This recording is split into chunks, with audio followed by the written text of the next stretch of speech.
hopefully will be an inspiration to other places. What inspired you to become a Bitcoin musician? Well, ever since I was a little girl, I really loved singer-songwriters. And at the same time, I was always very concerned with, how to save the world. I read a lot of different dystopian novels from 1984 to Brave New World to Fahrenheit 451. And I wanted to make sure that we didn't have that kind of a future. And I also recognized the power that music had. Cat Stevens did a song called Peace Train, and I remember being, a young kid listening to that and thinking you could use music to convey an idea and to potentially, guide people into a certain direction. In 2012, I found out about the Federal Reserve, and I became a very big fan of Ron Paul, who's an American candidate for president. And through that journey, I learned a lot more about libertarianism, even a little bit of anarchism. And I was fortunate enough to sing all around the country for the Ron Paul Revolution. What happened, though, was I became very disillusioned with what I found in the political process in terms of offering a real solution. And at the same time, Tony Galippi from BitPay reached out to me, and he had sponsored one of my performances. Him and Stephen Pear came to New York, where I was managing a recording studio in Manhattan, and they convinced me to try out some Bitcoin. So I bought my first Bitcoins at $11. Sadly, as a musician, I didn't have a lot of extra money, so don't come for me for a loan. And but I was really excited by what I found, because I thought that, talking about politics is very divisive, but the ideas of liberty are really quite universal. They're not even limited to just the U.S. It's a global phenomenon. And with Bitcoin, I wouldn't have to identify as a certain party or anything, which would immediately make people shut down. And I was able to expound on those ideas and talk with people through music and educate them about, the Federal Reserve, which is not that interesting, central banking, also not that interesting. But by putting it to music, I think that was a much better approach. So I created a song called the Bitcoin Jingle, and I performed that at the first Latin American Bitcoin conference. And of course, Latin America has a lot of great use cases for Bitcoin. That community has been really welcoming and just also able to grow very quickly, more so than in other places, I think, even. So it's been quite a journey since then. Do you think Bitcoin is political as well as apolitical? Yes, it's absolutely something that everybody can get behind. And the problem that I found with trying to do things through a political way was also nobody cared. Right? I could stand there. I can't tell you how many different anti-war rallies, and anti-war is a very important cause to me. How many times I stood there with a sign and nobody cared, right? But if you hit them where it hurts, and if you understand that central banking and the infinite printing of money is how they can fund these wars, even though people aren't actually big fans of them, you can actually have an impact. I'm not so excited about voting. I'm more excited about kind of gently forcing just a revolution that's a peaceful withdrawal from the system, and offering people different solutions so they don't have to be kind of pigeonholed into these old paradigms. What do you think of the music industry, where you often need the support of third parties? Yes. Well, the music industry has been a source of frustration for me for as long as I can remember in a lot of ways. I went to Berklee College of Music, which is a very well-known school in the U.S., and I had very good training. I worked at top New York recording studios, mainly so I could get free studio time. And I did all the things that you were supposed to do correctly. But I still found myself behind the desk, not behind the mic, oftentimes because I didn't have the budget. And I really felt like a lot of the music that was coming out had a very negative message. Especially, pop music, it really devolved significantly, and it became something where they were selling lifestyle and culture that didn't even really resonate with the soul. I mean, music is supposed to uplift you, and then all of a sudden we just have a bunch of garbage music.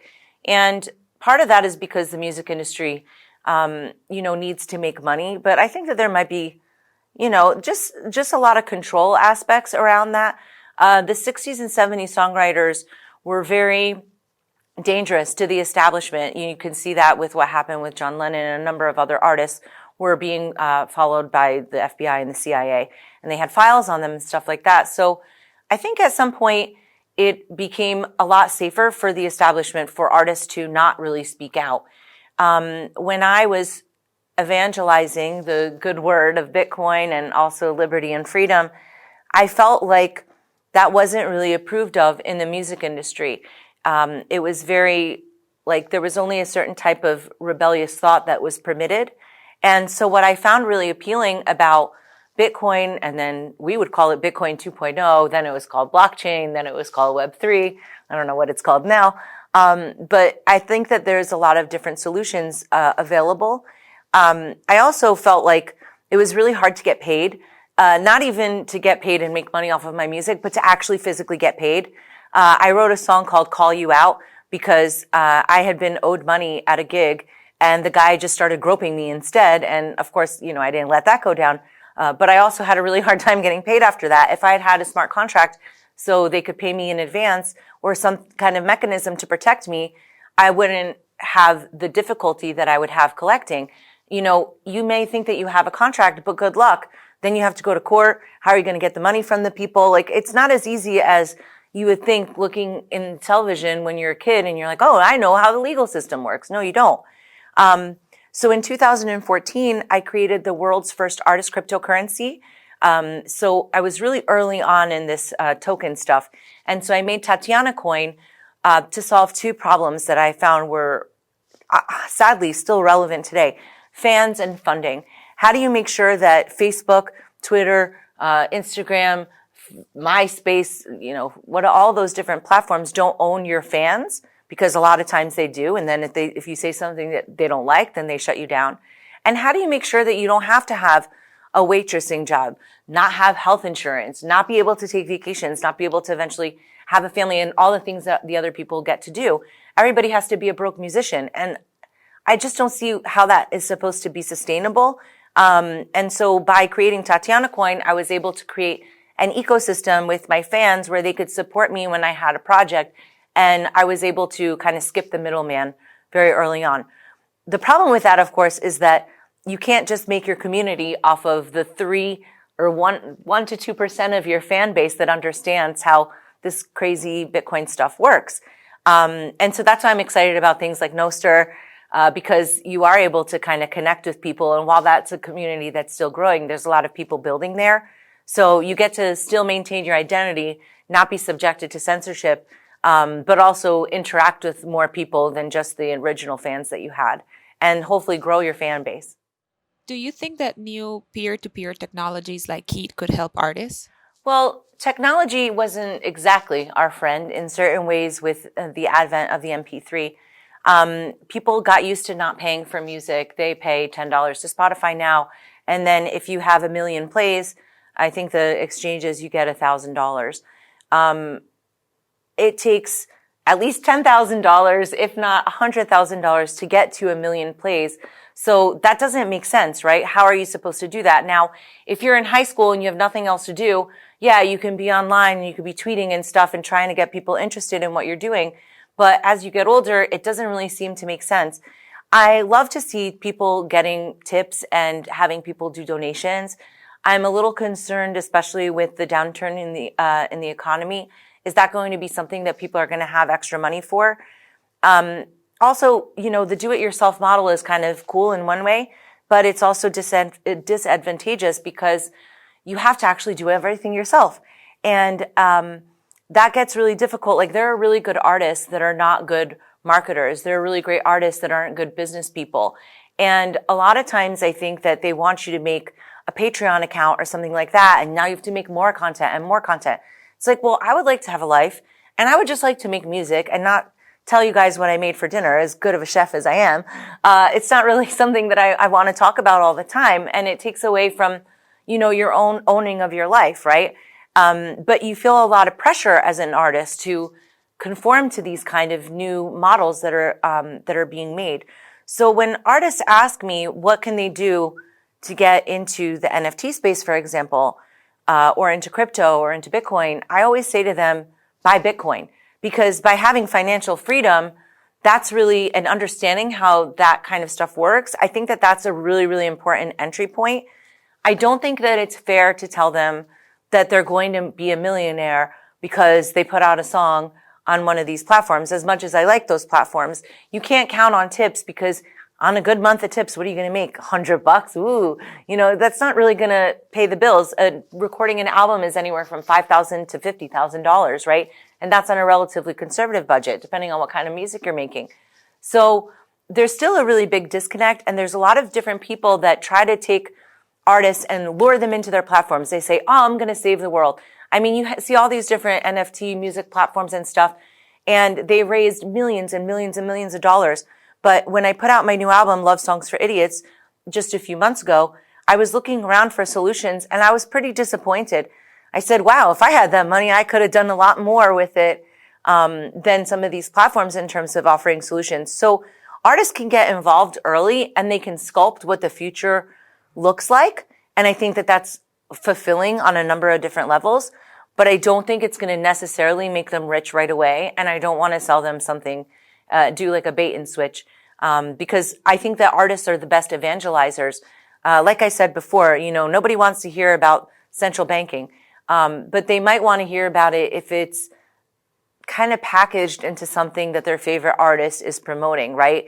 You can teach somebody about Bitcoin by not necessarily teaching them about Bitcoin. And I think that that's a really great opportunity. And it's been very nice to see all the growth and all the other artists coming into the system and into the community and joining forces. What do you like the most about Lugano so far? Oh gosh, you know what? It's such a beautiful city, and the landscape is really amazing. The lake is, of course, gorgeous. But it's also the energy of everybody coming together. America is very restricted right now. It's very depressing, to be honest, to be in the crypto industry in America, especially for Bitcoiners, because, we're public enemy number one in certain ways. So it's really nice to see the city embracing Bitcoiners and offering a place where we can experiment safely and educate people without having fear that the government is going to come knocking on the door next time. Did you have the opportunity to buy something with Bitcoin in Lugano? Honestly, I like to hodl my little pittance of coins that I have. But I did see some really amazing art upstairs. So I think before I go back to Miami, I'm definitely going to have to pick up some art from some of the artists. I like to support them. And also, I use my place as a hub. Lugano is one hub. I got Miami as the other hub. And actually, that's something that's all over the world. So I think Lugano is doing some really unique stuff. And I love the ability to kind of connect cities and connect communities. And, of course, support fellow artists by putting their art on my walls. What other cities can learn from the Lugano Plan B experience? Investment. I mean, they've really invested into the community. People don't like to talk about money because, we're all ideologically driven, and artists and musicians and creative people are supposed to just do it because they love it. But the reality is that Ethereum did very well because they had a bunch of money behind them, and a bunch of marketing money specifically. To see the support here in order to actually grow that community, I think is really critical. After many years of seeing projects rise and fall, a lot of times that's a funding question. So to see that reinvested back into the community has been, hopefully, will be an inspiration to other places. If you have to convince someone to go to Lugano, what will you tell them?